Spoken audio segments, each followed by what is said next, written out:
जय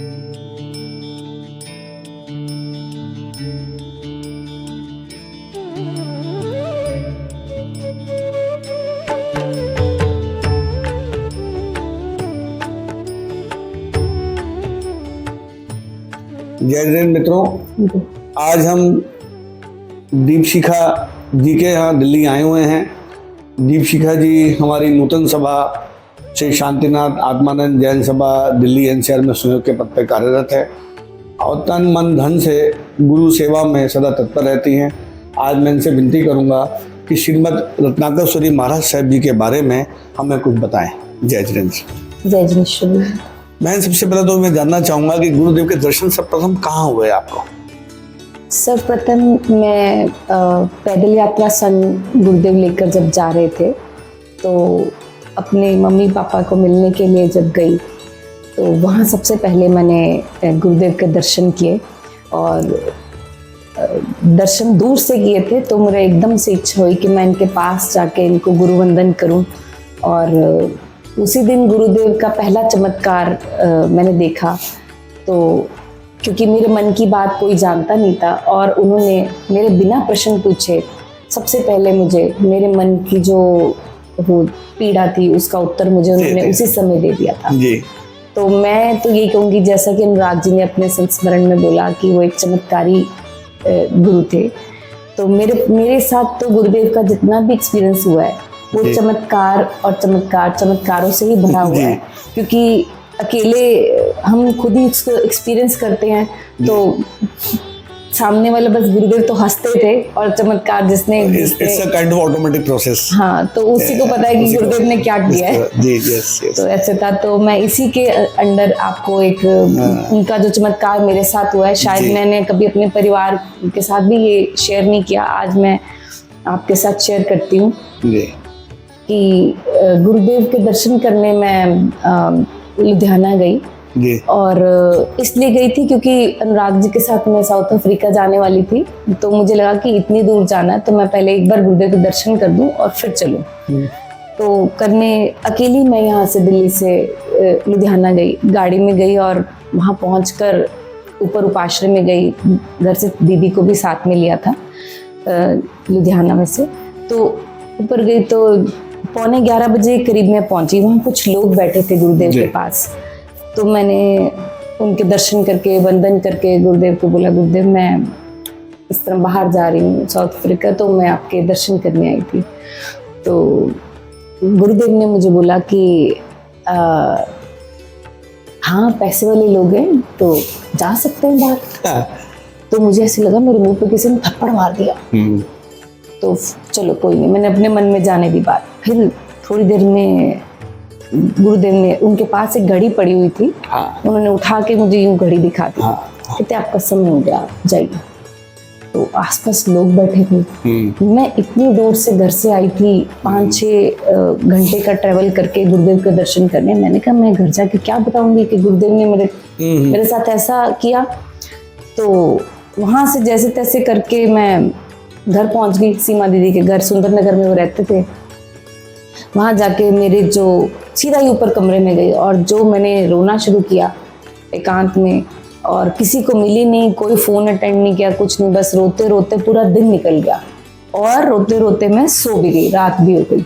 अगले दिन सुबह 4 बजे के करीब 5 बजे के करीब आधी निद्रा में थी मैं, और गुरुदेव ने उस आधी निद्रा में एक एक बात का खुलासा मुझे किया कि किस प्रकार वो मेरी बातों का जवाब नहीं दे रहे थे, मेरे मन के भावों का जवाब दे रहे थे।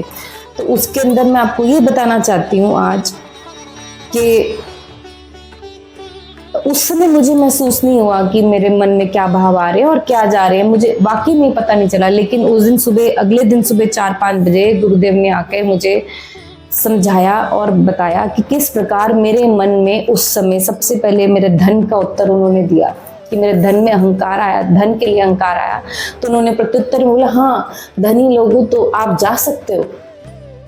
फिर उन्होंने मेरे को अपने स्वरूप के लिए अहंकार जिस प्रकार जैसे ही आया, उस समय उन्होंने मुझे स्वरूप के अहंकार को तोड़ने के लिए उसी समय घड़ी दिखाई कि यहाँ नहीं चलेगा, आप अपने आप को मानते भी हो तो यहाँ कुछ नहीं, ये घड़ी आप जा सकते हैं।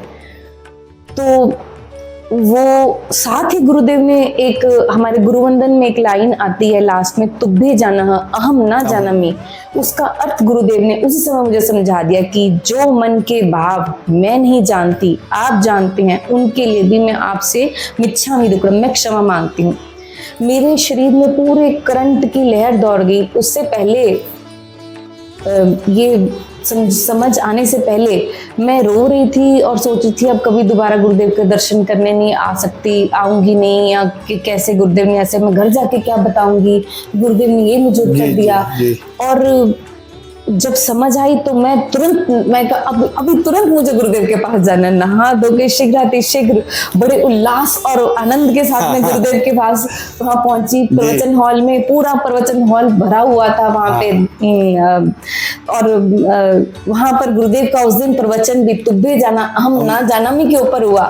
तो क्योंकि उठने के बाद मैंने तुरंत सीमा दीदी को बताया था कि मेरे को तो गुरुदेव ने ये समझाया है कि जो कल का है, तो मुझे तो जाना है अभी दर्शन करने। वहां हॉल में जैसे ही देखा गुरुदेव ने प्रवचन इस बात पे किया, तो एक बार उन्होंने मेरी ओर देखा दीदी ने, और मैंने उनकी ओर देखा, और ये चमत्कार था गुरुदेव का कि ऐसे मेरे जीवन में एक नहीं अनेक चमत्कार घटित हुए हैं, जो कि आने वाले समय फिर धीरे धीरे मैं बताती रहूंगी। लेकिन आज मैं आपको एक ही चमत्कार अच्छा बहन, एक मैंने और एक विशेष बात मैंने सुनी है और देखी भी है। अभी जब मैं आपके घर आ रहा था, तो आपने घर में मंदिर जी बनाए हुए हैं और बहुत सुंदर परमात्मा की प्रतिमा जी आपके पास है, और मुझे ऐसे बताया गया कि गुरुदेव की कृपा से प्रतिमा जी आपको प्राप्त हुई थी, तो उसके बारे में हमें कुछ आप बताएं। हाँ जी, ये हमारे घर पे प्रतिमा पहले दर्शनीय थी। जब हम इस घर में आए थे तो फिर हम वो गुरुदेव के पास अनुराग जी लेके गए थे कि इसके 18 अभिषेक या कुछ, तो गुरुदेव ने उस समय वो प्रतिमा अपने आप ही, उसका हमें आज तक नहीं मालूम कि उन्होंने उसका क्या प्रयोग किया, लेकिन हमें उन्होंने नई प्रतिमा चल प्रतिष्ठित करके अनुराग जी के हाथ बड़ौदे की प्रतिष्ठा में चल प्रतिष्ठित करके हमें दी कि आप, अनुराग जी बोला आप घर ले जाइए, बहनें रोज पूजा सेवा करेंगी, आप भी करेंगे, तो आप ये गुरुदेव की हमें, तो आपका एक क्रम अभी तक चालू है, बिल्कुल आप लोग पूजा सेवा करते हैं पूरे विधि विधान के साथ। हाँ जी बिल्कुल हर रोज। तो गुरु जी और क्या क्या प्रेरणा आप लोगों को देते थे, क्या करना चाहिए आप? गुरुदेव ने मुझे तो हमेशा यही बोला है कि जाप करो, और सतत कहते थे कि 4 बजे सुबह उठ के आप समायक प्रतिक्रमण पूजा ये सब कार्य कीजिए, और जाप पे मुझे बहुत ज्यादा कहते थे, और हर व्यक्ति के लिए उनका आदेश अलग होता था, किसी को जाप का, किसी को तप का, और सबके लिए यथाशक्ति हर किसी को देख के उसके हिसाब से उसको दिया करते थे।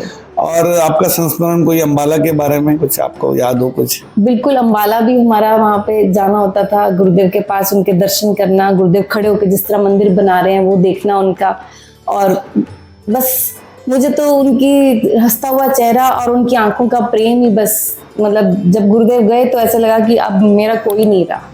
हालांकि कहने को मेरे पास घर है, परिवार है, सब कुछ है, लेकिन अंदर से महसूस हो कि अब मेरी आत्मा का जो ध्यान करने वाले अब कोई नहीं, ऐसा लगा उस समय। मैं आपके तो दिल के ये गाने जो आपने कहे, लेकिन मैं कहूँगा गुरु कहीं नहीं जाता है। हाँ जी, गुरु सदा आपके साथ ही है, और ये आप सोचे ना कि गुरु कहीं गया है, तो आज भी मैं मानता हूँ कि आपके जो प्रश्न होते होंगे उसके उत्तर तो आप भी आपको मिल जाते होंगे। अभी कुछ दिन पहले ही एक गुरुदेव अपने मंगलिक के अंदर एक चैत्यवंदन बोलते थे शंखेश्वर पाठनाथ भगवान का, तो मैं वो पढ़ रही थी और गुरुदेव के किसी फोटो के सामने मैंने कहा, मैं गुरुदेव ये तो बहुत मुश्किल है, ये तो कभी मुझे याद ही नहीं हो सकता।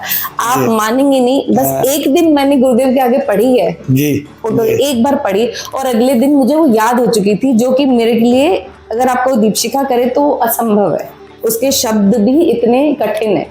तो ये उनका चमत्कार, आज भी उनकी फोटो के आगे कुछ भी आप बात रखेंगे वो मिलते ही रहेंगे चमत्कार, ऐसे गुरुदेव है। मित्रों, ये दीपशिखा जी से हमने बात करी, उन्होंने बहुत सुंदर संस्मरण हमको आज सुनाए।